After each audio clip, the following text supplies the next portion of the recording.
माँ ने बनाया खाना, आखिर में आके वो एक मीठी रोटी उसने पका दी। खाने वाले थे 6, सबका ही लार टपक गई कि हम खाएंगे, क्योंकि खाने में थोड़ा मिर्ची तेज था। तो उन्हें पूछा कौन खाएगा, सभी बोले हम खाएंगे।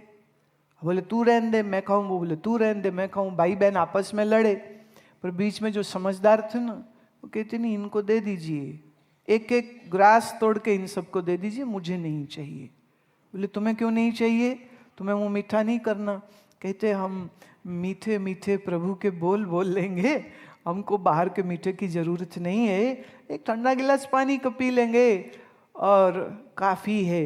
अब चीजों के लिए क्या लड़ूं मैं, क्या लड़ूं चीजों के लिए। बात मीठी रोटी की नहीं है, बात सोना चांदी जेवर की मैं कर रही हूं, बात कपड़ों की कर रही हूं। लोग इसके लिए भी लड़ पड़ते हैं, मेरा है मेरा है मेरा है। प्यारे यार तुम्हारा क्या है, क्या है बोलो तो। अगर आप ये कहते हो ये सब मेरा है और ये शरीर भी मेरा है, तो मैं आपको चैलेंज देती हूं, अपनी बाह ऐसे कर लीजिए और फिर नीचे ना जाने देना। अगर अपने बाप के हो तो नीचे नहीं जानी चाहिए, यहीं रहे। तुम्हारी बाह है ना, ऑर्डर करो, हे बाह अब नीचे नहीं जाना, यहीं रहे तू। कितनी देर रख लोगे? Gravity is working. तो एक समय आएगा जहां तुम्हें बाह नीचे करनी ही पड़ेगी। ये बात तुम्हारी कहां? इस शरीर में जो भी ऑर्गन्स है, अंग प्रत्यंग है, ये प्रकृति ने हमें बना के दी है, ये हमारे हैं क्या? ये अंग प्रत्यंग चल रहे हैं, ये शरीर हमको मिला है कि यात्रा है ये। इस यात्रा को पूर्ण करिए, और ये यात्रा पूर्ण तब होती है जब आप अपने अज्ञान को मिटा देते हैं। पहला अज्ञान परमात्मा क्या है, कौन है। दूसरा अज्ञान मैं कौन हूं, और मेरा और परमात्मा का संबंध क्या है। जन्म से पहले तुम कहां थे पता नहीं, जन्म के मृत्यु के बाद कहां जाओगे कुछ पता नहीं। कर्मों के खदेड़े हुए आज यहां आ गए हैं, कर्मों का बाढ़ जो है वो पता नहीं कल कहां ले जाए, क्या मालूम। कबीर जी एक जगह कहते हैं कि जब तेरे 4 पैर 2 सींग 1 पूंछ हो जाएगी क्या तब भजन करेगा? तब तो होगा ही नहीं। आज तेरे 2 पैर 2 हाथ है, मनुष्य है, अपने पैर पे खड़ा है, बुद्धि है, सोच समझ सकता है, तो सुमिरन अब कर, प्रेम प्रभु से अब कर।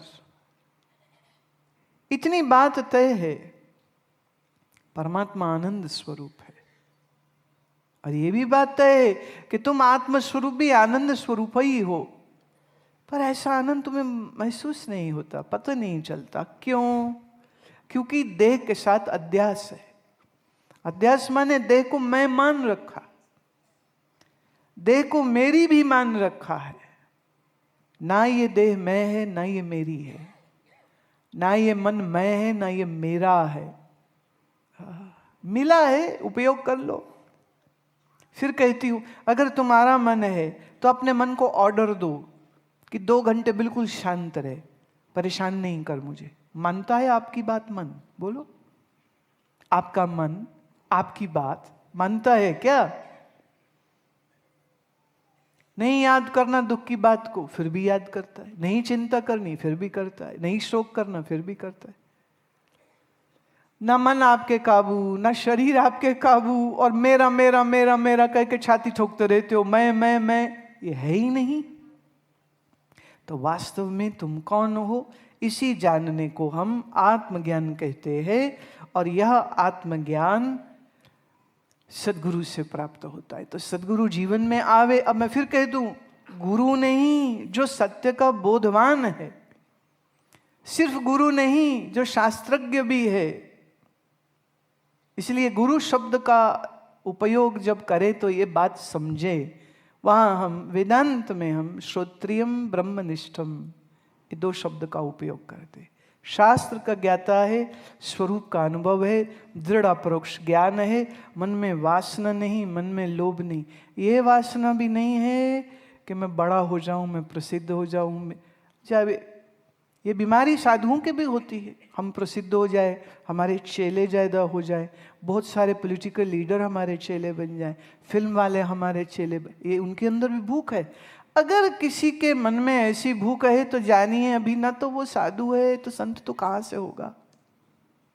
साधु माने जो अभी साधना कर रहा है, संत माने जो सिद्ध हो चुका है।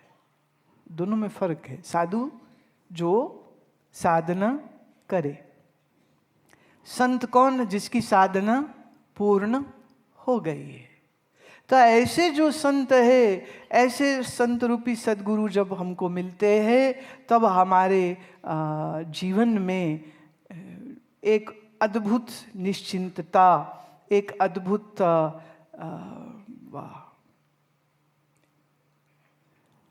बेफिक्री, मस्ती, शांति ये प्राप्त हो जाती है। इसके जीवन में सदगुरु है तो उसके माथे पे त्योड़ी नहीं हो सकती। जिसके जीवन में सदगुरु है वो रात को चिंता करते हुए बिस्तर पर करवटे नहीं लेटता रहता। हमारे महात्मा एक कहानी कहते थे, कहते एक राजा को उसकी माता ने एक तावीज दिया, एक पेंडेंट दिया और कहा बेटे ये पेंडेंट बांध के रखो और जिंदगी में जब सबसे बड़ी मुश्किल आ जाए तभी खोलना, उसके पहले नहीं, इसमें एक बहुत बड़ी शक्ति है तेरे लिए। ठीक।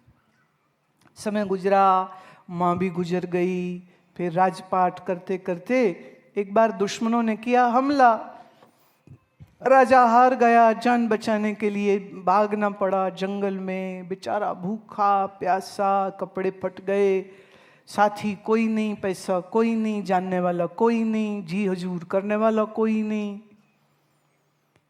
बड़ा दुखी हुआ, बड़ा रोया, रोते रोते में ना छाती में हाथ चला गया, हाथ गया, अरे ये क्या है? पेंडेंट। खोला, माँ ने कहा था ना जो सबसे मुश्किल हो तब खोलना, तो उन्होंने जब खोला उसमें कागज था, कागज को खोला तो कागज में लिखा था जब वो दिन नहीं रहे ये भी नहीं रहेंगे।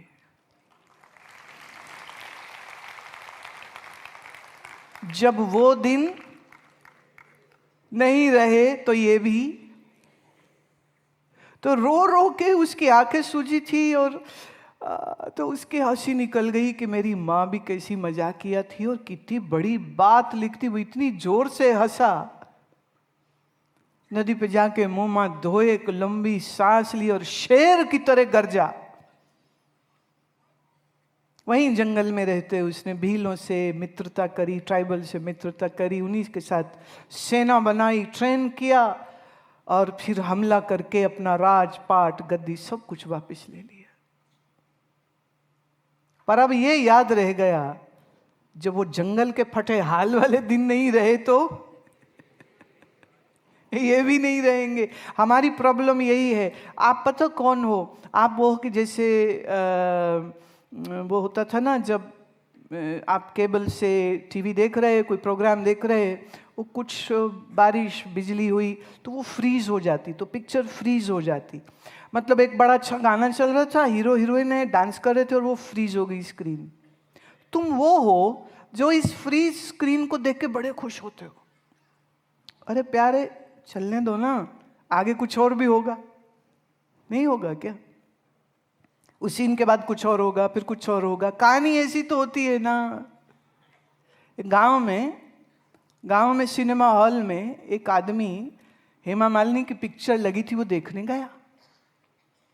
वहाँ एक सीन ऐसा था कि वो नदी में स्नान करने के लिए अपने वस्त्र चुनरी उतारती है, रखती है, और जब वो अगला वस्त्र उतारने लगती तो ट्रेन आ जाती, और जब ट्रेन जाती है तो वो नदी के अंदर होती। सीन ऐसा था। उसने उस दिन 3 शो देख लिए, चौथे शो की फिर टिकट लेने गया। टिकट वाले ने कहा भैया क्या हो गया, तुम वाई क्यों आए हो तुम फिर से? कहता ऐसा है, मैं सोचता हूँ भारतीय रेल है, कभी तो लेट हो सकती है ना, हर बार थोड़ी आ जाएगी टाइम पे। बोले जहां मजा आने वाला तो वहीं ट्रेन आ जाती। तो ये तो मैं तो इसकी इंतजार में हूं कि हो सकता है इस बार आप वही हो। आप वही हो, एक रेस्टोरेंट में खाना खाया, कहते बड़ा मजा आया, दूसरे दिन फिर पहुंच जाते हो, आज भी वही मजा आएगा, पर दूसरे दिन वहां गए तो खाते हुए खाने में बाल आ गया, या उस दिन एसी नहीं चला, या उस दिन शेफ ने मिर्च ज्यादा डाल दी। अरे कल इतना मजा आया था, आज तो मजा ही नहीं आया, पैसे ही खराब हो गया, काहे हम आए। जिंदगी किसका नाम है जहां रोज एक नया सीन होगा। ये चूहे बन के मत जियो। चूहे को गुजराती में क्या बोलते हैं? वो नहीं बनना, शेर बनो। शेर मतलब जो डरे नहीं, जो घबराए नहीं, जो चिंता नहीं करे। हमारे एक शिष्य है, उनका फैक्ट्री में आग लग गई, तो वो फोन करते हैं आश्रम में, तो वो कहते हैं हाँ कैसे हो, बोले बहुत बढ़िया। तो वो कहते आ जाओ तुम दिल्ली आ जाओ। बोले क्यों? बोले पार्टी करेंगे। बोले क्यों पार्टी? आज किस बात की पार्टी? बोले आग लग गई ना फैक्ट्री में। फैक्ट्री में आग लग चुकी है, ठीक होने में टाइम लेगा, पैसा इंश्योरेंस से आ जाना है, तो काहे बैठ के रोऊं। बोले अभी अगला 5-10 दिन मेरा पार्टी है, तुम आ जाओ, दिल्ली में बैठेंगे, बातचीत करेंगे, नहीं तो बोलो हम आश्रम आ जाते हैं, it is a party time. यहां फैक्ट्री में आग लग गई, उसको पार्टी सूझ रही, क्योंकि जब लग ही चुकी आग तो क्या करें? What can you do? कुछ नुकसान जीवन में होंगे, तुम कुछ नहीं कर सकोगे। कोई बीमार हो जाएगा, तुम कुछ नहीं कर सकोगे। वो टर्मिनली इल मर जाएगा, तुम कुछ नहीं कर सकोगे। तो जिस चीज के लिए तुम कुछ ना कर सको, उसके लिए आंसू क्यों बहाना? Take it as a part of the film of your life. This is the next scene of your life, and you don't know what the other day and other scene is going to be. Guru Nanak Dev ji महाराज जब यात्राओं में थे, उदासी उसको कहते, तो वो अपने प्यारे सखा और मित्र मर्दाने से कहा करते थे कि रात जैसे बीती और सुबह हुई ना, तो वो कहते थे चल मर्दाने चल, देखें अब रंग करतार के, आज क्या दिखाएगा हमको। चल चल देख मर्दाने, आज रंग क्या दिखेंगे करतार के। रोज कुछ नया होता है, रोज कुछ नया होगा। नएपन की कोई कमी नहीं है, कोई कमी नहीं है, पर जब तुम उस स्क्रीन पे पॉज और फ्रीज हो चुकी इमेज के साथ तुम अपने आप को फ्रीज कर देना चाहते हो, ये तुम्हारी भूल है। आज बच्चा है, कुछ साल में बड़ा हो जाएगा, बड़ा होगा शादी करेगा, शादी करेगा तो माँ के घुटने के साथ लग के नहीं बैठेगा, वो अपनी श्रीमती के साथ बैठेगा। बट यहाँ जो नई नई सास बनती ना, इसी बात पे कुड़ती रहती, बैठते ही नहीं न, तेरे साथ क्यों बैठे भाई, तूने शादी काहे करी? अब जिसके साथ शादी हुई वो उसके साथ बैठेगा, तेरे साथ बैठेगा। और वो जाना चाह रहा अपने कमरे में, बेटा यहीं बैठो ना, मेरा पाँव दाब दे दूं। ऐसी मतलब तेरी क्या घुटना टूट गया तेरा? पर पाँव दबवाएगी, चाय बनवाएगी, दूध पिलवाएगी, और आगे करी पुत्र अगर कर ले तो बहुत अच्छा, और अगर बेटा कहे अच्छा मम्मी मैं जा रहा सोने वास्ते, तो कहेगी बहू ने ना तो जादू कर दिया है, कल मुही ने जादू कर दिया है, मेरा बेटा मुझसे छीन लिया है। ये जितनी यहाँ माताएं बैठी जिन्होंने अपने पुत्र ब्याहने में, उन सब माताओं से कह रही हूँ, जिस दिन पुत्र ब्याह हो, जानो आज से पुत्र तुम्हारी पत्नी का है। अब वो पति पत्नी दोनों प्रेम करें, पास बैठे सेवा करें, बहुत अच्छे, अन्यथा उनको उनका जीवन जीने दो। वो कहते ले, हमारी सास ने हमारी कमर तोड़वाई, हम इसकी तोड़ेंगे। वाई अदला बदला काहे को करना? वाई समझदारी इसमें, जिस दिन बेटा ब्याह हो उस दिन से वो बेटा आपकी बहू का हुआ, बहू आपकी बेटी हुई, और अब अपनी बेटी के साथ बुरा व्यवहार मत करिए, जिंदगी बड़े आराम से बीतेगी, बहुत सुख से बीतेगी। Learn to let go, learn to let go. पकड़ के मत रखो चीजों को। चीजें बनी हैं मिटने के लिए, चीजें बनी हैं टूटने के लिए। काहे चीजों को पकड़, और रिश्ते भी बनते हैं कभी कभी टूटने के लिए। बड़े प्यारे होते रिश्ते पर टूट जाएं, क्या करेंगे बताओ? मां बड़ी प्यारी थी, मर गई तो क्या करें बताओ? पति बड़े अच्छे थे, मर गए, पर क्या करें बताओ? रो मत। उनका और आपका जितनी देर प्रारब्धवश साथ होगा ना, तुम उतनी देर ही एक साथ रहोगे। एक पॉइंट पे आ करके टाटा बाय बाय, या वो कर जाएंगे या तुम कर दोगे। हमारा असल रिश्ता ईश्वर से है, बाकी सबसे टेम्परेरी है। और टेम्परेरी को परमानेंट बनाने की कोशिश मत करिए। As simple as that. हमारा परमानेंट रिश्ता परमात्मा से है। वो हमें छोड़ना चाहे तो नहीं छोड़ सकता, हम उसे छोड़ना चाहे तो नहीं छोड़ सकते। बाकी सब टेम्परेरी। जब तक है खूब आनंद करिए। घर में आपके कोई बहुत बुरा बोलता है, कड़वा बोलता है, लड़ाई करता है, अगर कोई ऐसा जीव आपके घर में है तो भी चिंता मत करिए, शुक्र करिए। ईश्वर ने एक ऐसा नमूना तुम्हारे घर में दिया है, तुम्हारी उससे मोह होएगी नहीं। और जब मोह होएगा ही नहीं तो छोड़ने की मेहनत नहीं करनी पड़ेगी, छूटे छुटाए। और अगर कोई आपसे बहुत प्रेम करे, अच्छा व्यवहार करे तो बड़ी अच्छी बात है। ईश्वर की कृपा है कि वो अच्छे हैं। तो ये आपके सत्कर्म हैं, आपके पूर्वजों के सत्कर्म हैं, पुण्य कर्म हैं कि अच्छे आपको मिले। तो अच्छे मिले तो बोलो वाह, और बुरे मिले तो बोले वाह। क्या दिक्कत है भाई? आह मत करो, वाह करते रहो। हाँ, क्या दिक्कत है? स्वामी राम तीर्थ अमेरिका में थे तो कुछ रेडिकल अंग्रेजों ने उनको घेर लिया और बड़ी गाली गलौज करी, उनके साथ अपमान किया। राम चुपचाप सुनते रहे। घर वापिस आए तो अपने मेजबान, अपने होस्ट को कहते आज ना राम की बड़ी बेइज्जती हुई है, पर हम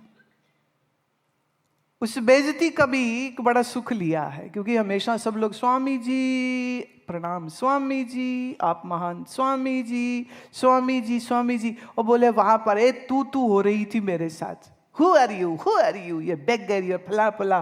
बोले आज खूब बेइज्जती हुई और हम साक्षी होके देखते रहे। आज राम की बड़ी बेइज्जती हुई। वो शरीर को थर्ड पर्सन की तरह बात करते। सम्मान मिला ले लो, अपमान मिला ले लो, क्या फर्क पड़ता है? देखिए, जिसके पास जो होगा ना तुमको वो ही देगा। किसी के पास कीचड़ भरा है मन में तो वो कीचड़ देगा तुमको, और जिसके मन में प्यार प्रेम है, रंग है, गुलाल है, वो आपको प्यार प्रेम रंग गुलाल दे देगा। जो उसने दिया उससे उसकी परिभाषा होती, वो उसको बारे में पता चलते कि ये बंदा कैसा है या बंदी कैसी है। इससे आपका कोई लेना देना नहीं। आप अपने दिल में मैल मत रखो, मैल मत रखिए। काहे को? किस लिए, किस वास्ते? गुरु मिले, ज्ञान मिला, जीवन को थाह मिली, जीवन को आधार मिला। इस अभ्यास में करते हुए पर संभव है कि कुछ ही देर में, हो सकता है अभी भी कई लोगों ने अनुभव किया हो कि एक अजीब सी सनसनी पूरे शरीर में घूम जाती है। एक अजीब सी वाइब्रेशन है जो आपके शरीर में, सिर में, पाँव में, टांगों में, छाती में महसूस होती है। होगी, ये एनर्जी है, ये जो ऊर्जा जो जागृत होती है ओम की ध्वनि करने से, उसका प्रभाव है। इसके पीछे एक विज्ञान है पूरा। दूसरे, जब आप इसमें लंबे देर बैठेंगे इस अभ्यास के साथ, तो ये भी संभव है कि रोने जैसा मन करे, और ये भी संभव है कि शरीर तुम्हारा उस रिदम के साथ हिलना चाहे, हिल सकते हैं, गति दे सकते हैं, कोई दिक्कत नहीं। जब ऐसा हो तब शरीर को बहुत अकड़ा के नहीं रखे, just go with the flow. If it is asking, if the body is wanting it, then give it. अलग अलग अनुभूतियाँ इसके अभ्यास के साथ आपको आएंगी और मैं चाहूँगी कि आप कभी ऋषि चैतन्य आश्रम गन्नौर सोनीपत हरियाणा में पधारे। जब साधना शिविर होता है तब हमारी ज़्यादा बैठक फिर एसी की हो रही होती, बोलना कम होता है, अभ्यास ज़्यादा होते। इसी के साथ आज ये 3 दिन का ज्ञान यज्ञ पूर्ण होता है। मेरा बहुत आशीर्वाद मेरे सब प्रेमी शिष्यों जिन्होंने सेवा के कार्य में लगे, और आप सबको मेरा बहुत बहुत प्यार। ओम पूर्णमद पूर्णमिदं पूर्णात् पूर्णमुदच्यते पूर्णस्य पूर्णमादाय पूर्णमेवावशिष्यते। ओम शांति शांति। बोलो सच्चिदानंद भगवान श्री सद्गुरुदेव। बोलो भाई सब संत।